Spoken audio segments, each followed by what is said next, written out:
Excuse me, ma'am. Look, I know you want your power regulator and all, but I just gotta ask you, do you understand what you're about to do? I don't think you should cut off Edgewater's power. I think it would be cruel. I'm sorry. That just sort of came out all at once. Edgewater's hurting. We've been losing workers year after year, and corporate hardly ever sends replacements. There's barely enough Saltuna to fill our bellies anymore. But the town's got some good people in it. Decent, hard-working folk just living their lives the only way they know how.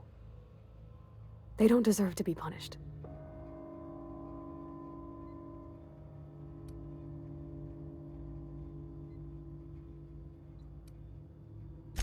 Miss McDevitt's built something beautiful. Somehow, she's talked the ground into giving life again. It's plain to see she's made the Vale a better place. Fed the hungry, tended the sick. Gave a home to those that had none. But Miss McDevitt delights in Edgewater's suffering. She wants to hurt the town. Do you really want to be party to that kind of hatred? That sure sounds like Mr. Thompson. If he was standing here, I imagine he'd remind us of how we're all one big, happy Spacer's Choice family. In Mr. Thompson's eyes, those deserters are still part of the Spacer's Choice family. The family must work together in order to survive. I hate to say it, but I think Mr. Thompson's got a point. Unless those deserters come back, Edgewater's as good as dead. Cutting off their power might be the only way. Sorry, I didn't mean to babble on like that. I felt like I had to say something.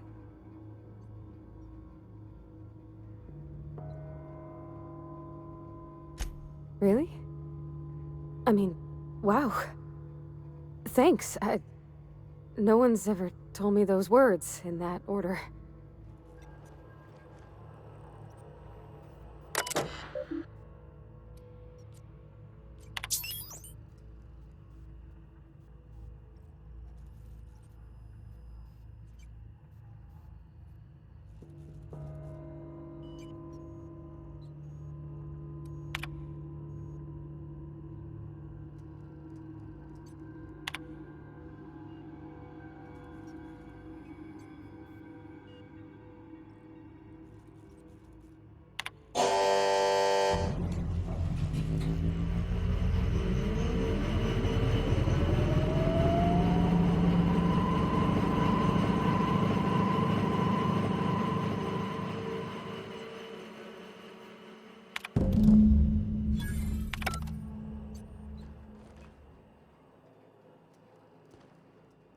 I think you did the rightest thing you could sending the power back to Edgewater. A lot of people would have suffered otherwise. People I care for. Even if they ain't care much for me.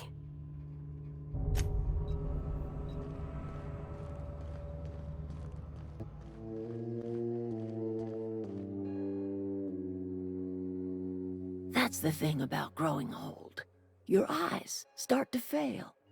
Elsewise, I would have seen you for the snake that you are, chopped you into pieces and roasted you on a spit. This is all you're doing. Cutting off my power, killing off my garden. Without refrigeration, my food will spoil, and my flock will starve. I want to ask you this in private, away from the eyes of my flock, so they do not see me lose my temper. Tell me, why did you do it?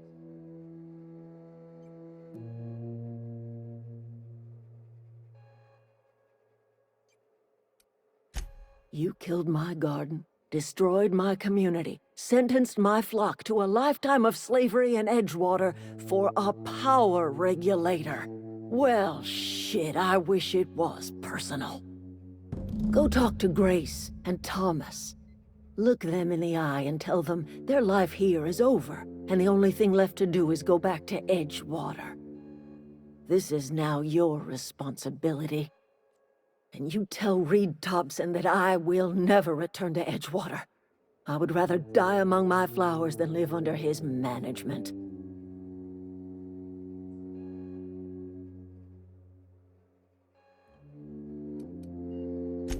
My son worked in that cannery. When the plague started coming, he was one of the first to fall sick. We had a store of medicine locked away, but Reed refused to treat him. Said my boy didn't deserve treatment.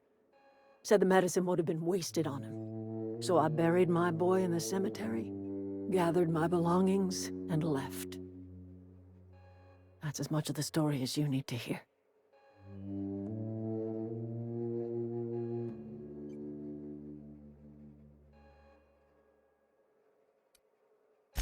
As long as Reed is still in Edgewater, I will not return. Those are my terms. You offering to cross Reed off, huh? This some sort of twisted reparation for what you've done? Or you just looking for a chance to sow some chaos? Kill Reed if you must, or talk him into leaving if you can. He and I are not sharing the same four walls together.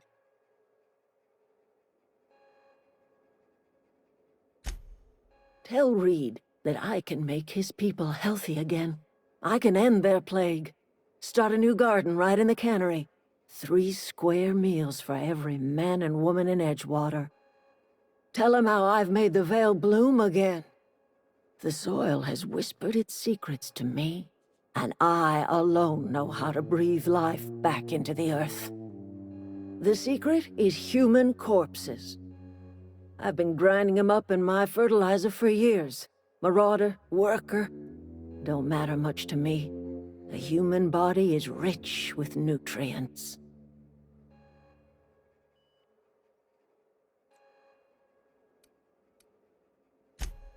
I have got a means to cure the plague, and I will not share that cure until Reed leaves town. Those are my terms.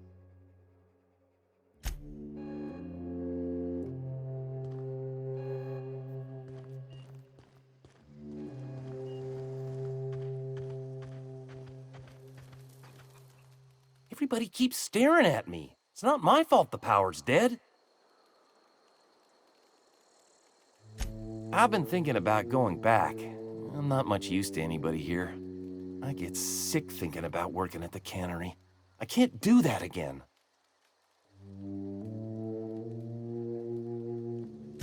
You know something? I think you're right. The town could use another engineer, and I'm on my way to becoming one. I could do a lot of good in Edgewater. Maybe even keep a garage of my own with a little workbench and my very own toolbox. It's just... Adelaide's never gonna forgive me. Not in 100 years. I go crawling back to my old life in Edgewater and I'm as good as dead to her.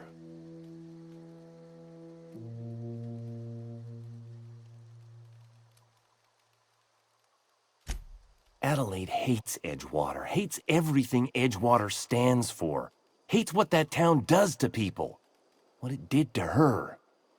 We're the nearest she's got to kin. We go back to Edgewater, we may as well have stuck a knife in her heart.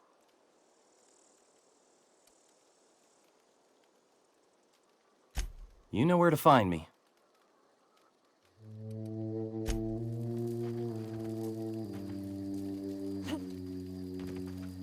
I don't know what you did to talk some sense into Zoe, but I appreciate it. The matter's been weighing on me. Zoe came back, but I couldn't keep her from slipping out in the first place. Who's to say I could keep marauders from slipping in? I don't see us lasting more than a couple of weeks out here. I'm loath to admit it. We're gonna have to make our peace with Thompson and hope he takes us back. Listen, we go back to Reed, hat in hand, begging for our old jobs back. Well, Adelaide's not gonna forgive us. She never talked to us again. Edgewater's not just a town to Adelaide. It's a symbol of everything that's wrong with this colony. A big, heartless machine of metal and gears grinding workers down to dust. We're the closest thing Adelaide's got to a family. We go back to Edgewater, she's gonna feel betrayed.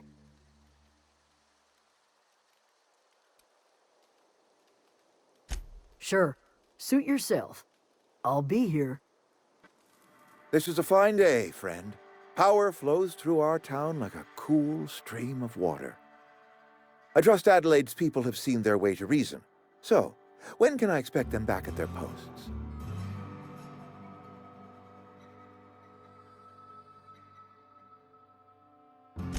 Then we are at an impasse. Stewardship over this town has been entrusted to me by Spacer's Choice. I am not perfect. I have made my share of mistakes, but I have done my best for this town.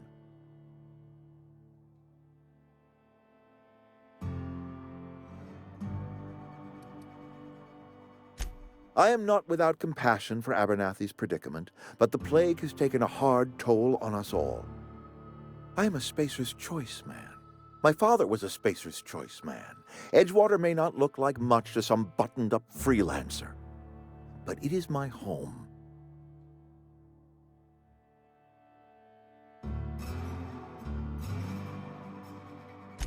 I don't believe you.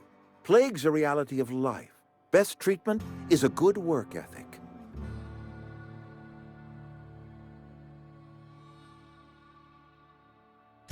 You are disparaging our parent company, and it is not appreciated.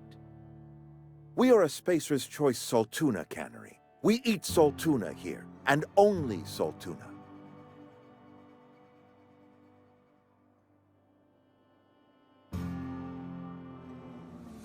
I don't understand. You say Adelaide's growing her own food, but that should not be possible. The soil's gone sour. Company said as much. Our own botanists couldn't grow decent crops for us, so the company got rid of them and shut down the greenhouse.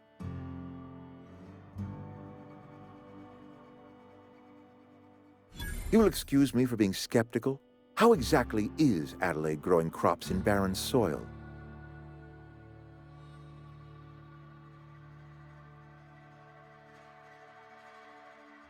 If Adelaide's found a way to feed her people and cure the plague, then she deserves this office more than I do.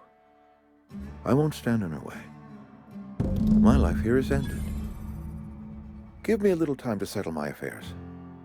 I'm sure Adelaide will be glad to see the back of me.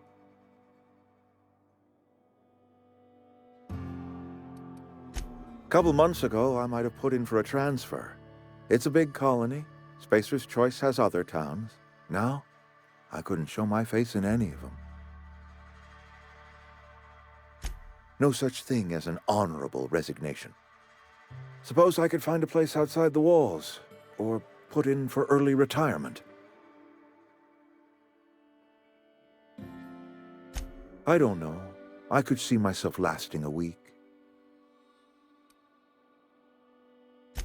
I have always tried to do right by my town.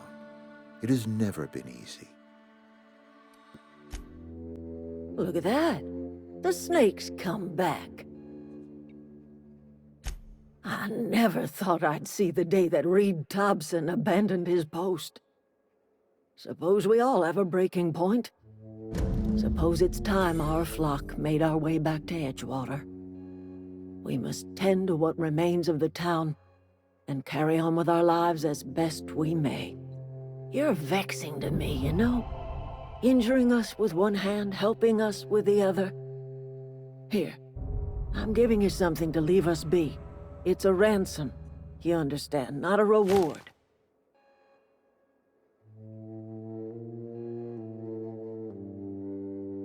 You're telling me you did all this just to put me in charge of Edgewater? Stranger, you are some kind of twisted. I might turn that old cannery into a garden. Got ourselves a whole cemetery bursting with bodies.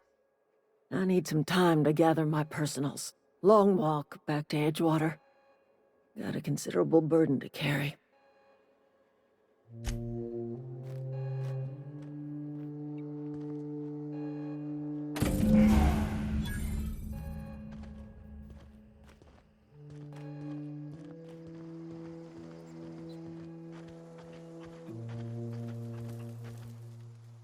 Sorry, I'm just trying to figure out what to do is all. Adelaide said that? Was she sober at the time? I never imagined she'd step foot in Edgewater long as Reed ran the town. Something must have changed in Edgewater. Adelaide's good as family. If she's going back, so are we.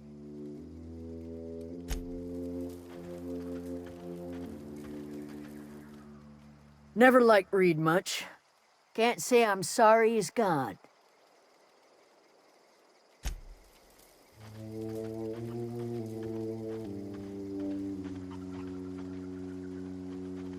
Home is where the heart is.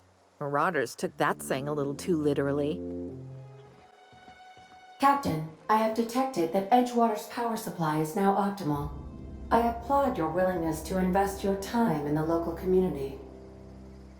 What can I do for you, Captain? Do you know how to install a power regulator? Outstanding, Captain. Your aptitude for engineering will prove invaluable in the event of another catastrophic engine failure. Our engine room is located behind you, across the cargo bay, up the ladders.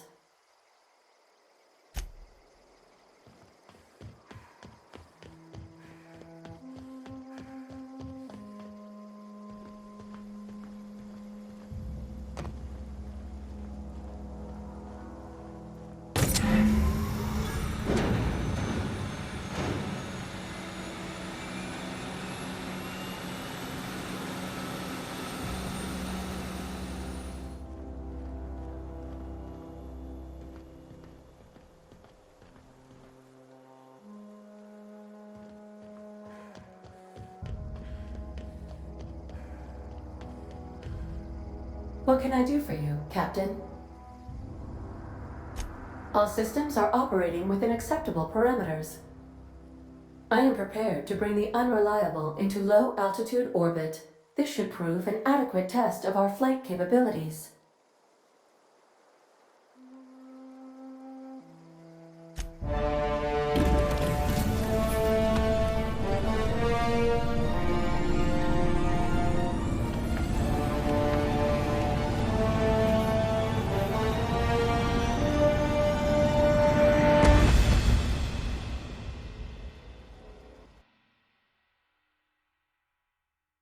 We have received a communication request from Dr. Phineas Wells. Aha, there you are, hale and hearty, and captain of your own ship. I see you're putting the unreliable to good use. Shame about her former captain, horrible way to die. How are you feeling, by the way? I lost track of you in that cave back there. Experiencing any, unnatural drippage? Perfectly normal side effect of thawing, I assure you.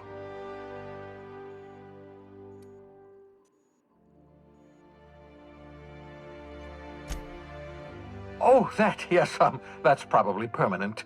I wouldn't worry about it, though. I'm sure you're fine. What you saw in Emerald Vale is happening all across the colony. Food shortages, lack of supplies, and basic necessities. We're dying.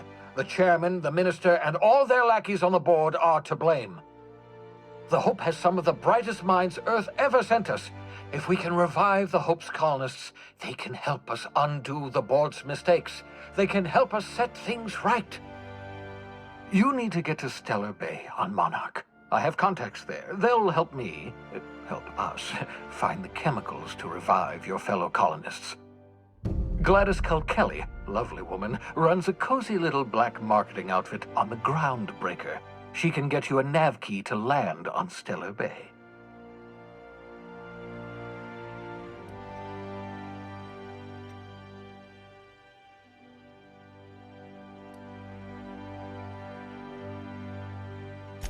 Gladys and I have been doing business for years. Her smuggling credentials are unimpeachable. If anyone can get you a key to Monarch, it's her.